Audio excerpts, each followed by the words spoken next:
மார்க்கத்தில் இல்லாத ஒன்றை யார் புதிதாக ஏற்படுத்துவாரோ அந்த செயலை அவரிடமிருந்து புறக்கணிக்கப்படும் என்று ஹதீஸ்ல வரக்கூடிய செய்தி.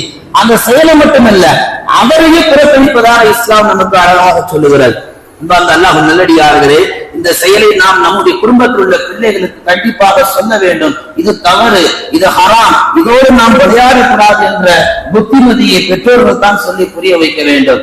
எத்தனை பிள்ளைகள் வருடா வருடம் கண் பார்வை இழந்து, கை விரல்களை இழந்து, உடல் உறுப்புகளை இழந்து, படிக்க வேண்டிய காலத்தில், சம்பாதிக்க வேண்டிய காலத்தில், வாழ வேண்டிய காலத்தில் இந்த தீபாவளி ஒரு நாள் கூத்துக்காக காலங்காலமாக பராமரித்து வந்த உடல் உறுப்புகள், காலங்காலமாக பராமரித்து வந்த உடல் ஆரோக்கியம் எல்லாமே ஒரு நாள் கூத்துக்காக நெருப்பில் கரிந்து போய்விடுகிறது.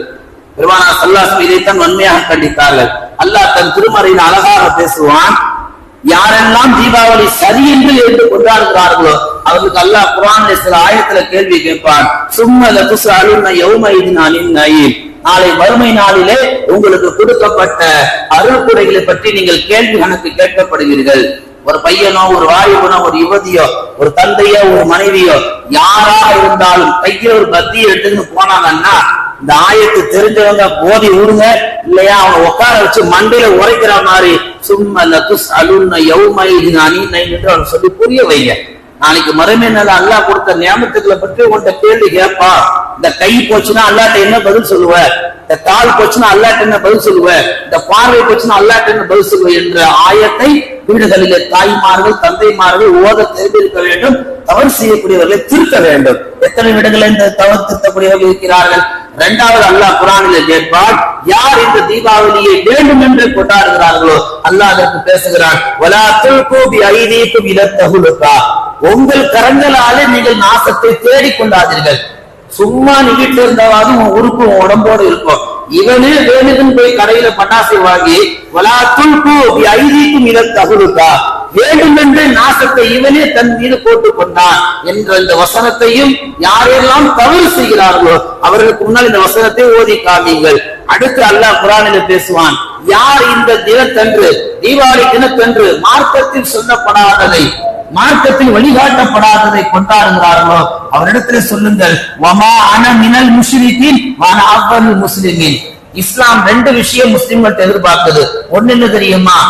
ஒருவன் முஸ்லிமாகவே பிறக்க வேண்டும், முஸ்லிமாகவே இருக்க வேண்டும், முஸ்லிமாகவே மரணிக்க வேண்டும்.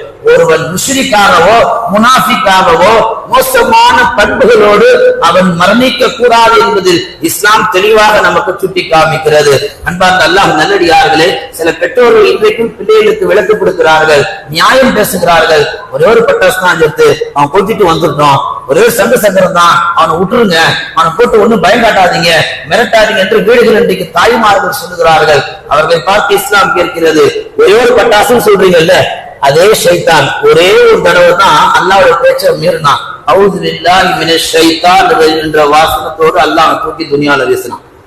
ஒரே ஒரு பட்டாசு நீங்க சொல்றீங்க, அதே ஆதம் அதே ஹவ்வா ஒரு தடவை தான் தவறு செஞ்சாங்க அல்லாஹ்வுடைய சொர்க்க வீட்டுல, அல்லாஹ் தூக்கி பூமியில வீசிட்டான்.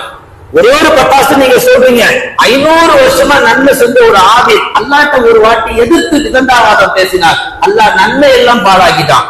இப்படி யார் யாரெல்லாம் ஒரு பட்டாசு என்று வியாக்கியானம் பேசுவார்களோ அவர்களுக்கெல்லாம் ஒன்று என்று நீங்கள் அனுமதித்தால் உங்கள் பிள்ளைகளுடைய ஈமான் பறிபோகும், அவர்கள் உறுப்புகள் எல்லாம் அவர்கள் விட்டு போகும் என்பதை அல்லாஹ் நமக்கு தெல்ல தெளிவாக புரிய வைக்கிறார்.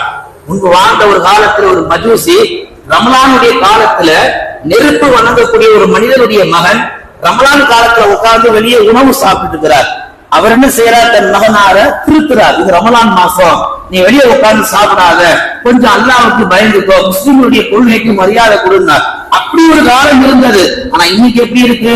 அந்த மாற்று நண்பர்கள், ஏன்பாய் எங்களுக்கு முன்னாடி நீங்களே முந்திக்கிட்டீங்க, நாங்களே இன்னும் துணிமணி எடுக்கல, நாங்களே இன்னும் பட்டாசு வாங்கல, நீங்க எப்படி இவ்வளவு ஃபாஸ்டா இருக்கிறீங்க, நீங்க முதல்ல போய் நிக்கிறீங்க பட்டாசு கடையில என்று மாற்று நண்பர்கள் கேட்கும் அளவுக்கு கேவலமான நிலை இன்றைக்கு முஸ்லிம்கள் வாழ்ந்து கொண்டிருக்கிறார்கள்.